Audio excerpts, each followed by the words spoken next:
जय माता दी सबको। माता रानी सब पे अपनी कृपा दृष्टि बनाए रखे, सबके दुख दूर करे, यही मेरी कामना है, यही मैं चाहती भी हूँ। आज मैं एक विशेष जानकारी लेके आई हूँ, क्योंकि मैंने पिछली वीडियो में ये बताया था कि जो आरती होती है वो उसके बारे में जो डिटेल बताई थी, आज पूरा विस्तृत रूप बता रही हूँ। जिस कि गुरु वाणी के अंदर जो आरती दी गई है उसका पूरा विश्लेषण बता रही हूँ। तो उसमें ये बताया कि जो आकाश है, आकाश जो है, सारा आकाश जो है थाल है, और जो तारे टिमटिमाते हैं वो मोती हैं, और जो सूरज और चंद्रमा जल रहे हैं वो दीपक है। इस प्रकार से परमात्मा की उपमा की गई है।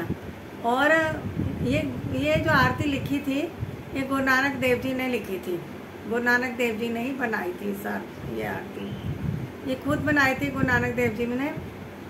और बड़े वो हैरान थे।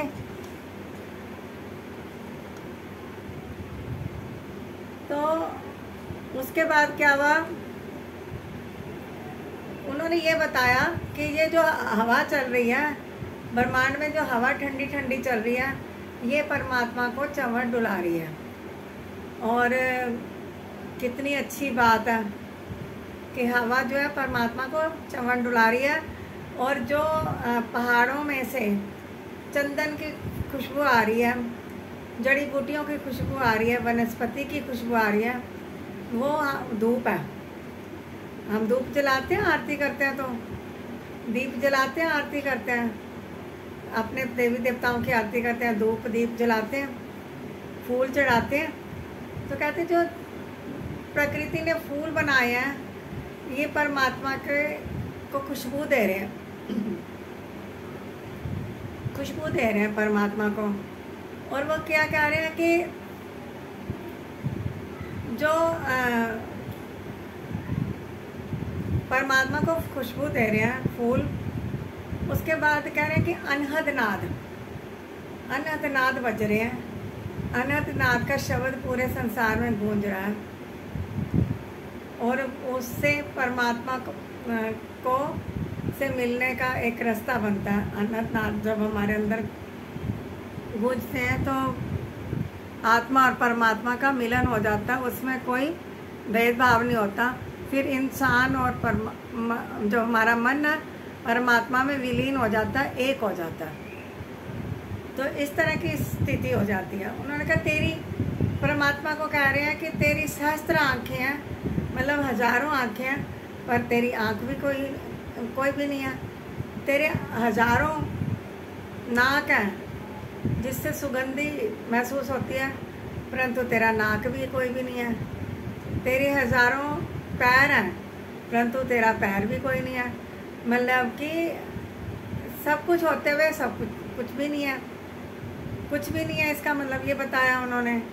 तो उसके बाद ये बताया कि क्योंकि मैंने इसका विश्लेषण किया, काफ़ी विस्तार से खोज करी इस चीज़ की, तो मैं अब उसने कॉपी में लिख लिया था मैंने ये सब चीज़ें। और वो कह रहे कि तुम्हें परमात्मा, तेरे को देख के ना मुझे बहुत आश्चर्य हो रहा है। तूने जो सृष्टि रचाई है और कितनी हजारों मूर्ति बनाई हैं, और उसके अंदर मूर्ति कौन सी है? हम इंसान हैं, जो हम इंसानों की हजारों मूर्ति बनाई हैं तूने। मैं बड़ा हैरान हूँ तेरी सृष्टि को देख के, बहुत मुझे आश्चर्य हो रहा है उसको देखकर। तो ये चीज़ें गुरु नानक देव जी ने कहा कि मैं हैरान हूँ। और परमात्मा क्या है? प्रकाश स्वरूप है। परमात्मा प्रकाश स्वरूप है, और उसका प्रकाश पूरे संसार में फैला हुआ है। ये उस आरती में बताया कि भवखंडना तेरी आरती। भवखंडना का मतलब क्या होता है कि भाव को मतलब डर से दूर करना इंसान को। तो संसार के जितने भी डर हैं, भय है, उससे हमारे को मुक्त किया हुआ है परमात्मा ने। और हमें मृत्यु का भय नहीं लगता जब हम उसका नाम जपते हैं। हमारे अंदर जब शब्द चलता है तो हमारे को बहुत आनंद आता है, हम आत्मविभोर हो जाते हैं। ये चीज़ें उन्होंने बताई। उन्होंने ये बताया कि जो कुछ भी है परमात्मा प्रकाश स्वरूप है और उसकी ज्योति ही हम जीवों के अंदर चल रही है। ये तो बात मैं ऑलरेडी पहले भी कई बार वीडियो में बता चुकी हूँ। और जितने भी प्राणी हैं तेरी आरती कर रहे हैं, परंतु आरती वो कर रहे हैं जो तुझको अच्छी लगती है। वो ऐसी आरती जो हमारे परमात्मा को अच्छी लगती है, वो आरती हम कर रहे हैं। तो ऐसी आरती होती है। पूरा ब्रह्मांड जिसकी उपमा कर रहा है, उसकी पूजा कर रहा है, उसके बारे में बता रहा है, तो वो वाली आरती बहुत बड़ी मान है, क्योंकि ये आरती गुरु नानक देव जी ने लिखी थी। उसके बाद गुरु नानक देव जी कह रहे हैं कि जितने भी प्राणी हैं संसार के, सब तेरी आरती का हिस्सा है। तो ए परमात्मा, मैं तेरे दर्शन के लिए तरस रहा हूँ, मुझको दर्शन दो, मैं तेरे दर्शन के लिए तरस रहा हूँ। और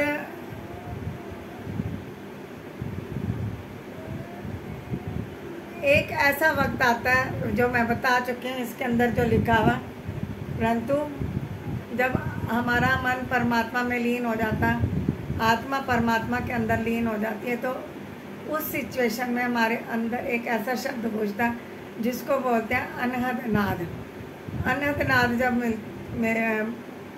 हमारे अंदर गूंजता है, उस शब्द की गूंज होती है, तो उस समय हमारे को परमपिता परमेश्वर के दर्शन होते हैं। आत्मा परमात्मा में विलीन हो जाती है, इंसान और परमात्मा एक हो जाता है उस समय, और बहुत ही आनंद आता है उस समय। बहुत ही उस समय अपना मन शांत हो जाता है। ये इस आरती के अंदर लिखा हुआ था, जो मैंने डिटेल खोज के निकाली, क्योंकि ये गुरमुखी में थी, पंजाबी में थी, और मैंने इसका विश्लेषण किया, इसको ट्रांसलेट किया, तो ये मतलब कि मैंने आपको बताया। अगर आपको ये अच्छा लगे ज्ञान, तो मुझे ज़रूर लाइक शेयर करना और सब्सक्राइब भी कर देना, उससे मुझे मोटिवेशन मिलेगा नई नई वीडियोस बनाने का। तो जय माता दी सबको, माता रानी सबके अपनी कृपा दृष्टि बनाए रखें। संत सनातन धर्म की जय, अपने अपने गुरु महाराज की जय, गौ माता की जय, समस्त धर्मों की जय। जयकारा शेरा वाली मैया जी दा, बोल सच्चे दरबार की जय, बोल बांके बिहारी लाल की जय, राधा रानी सरकार की जय।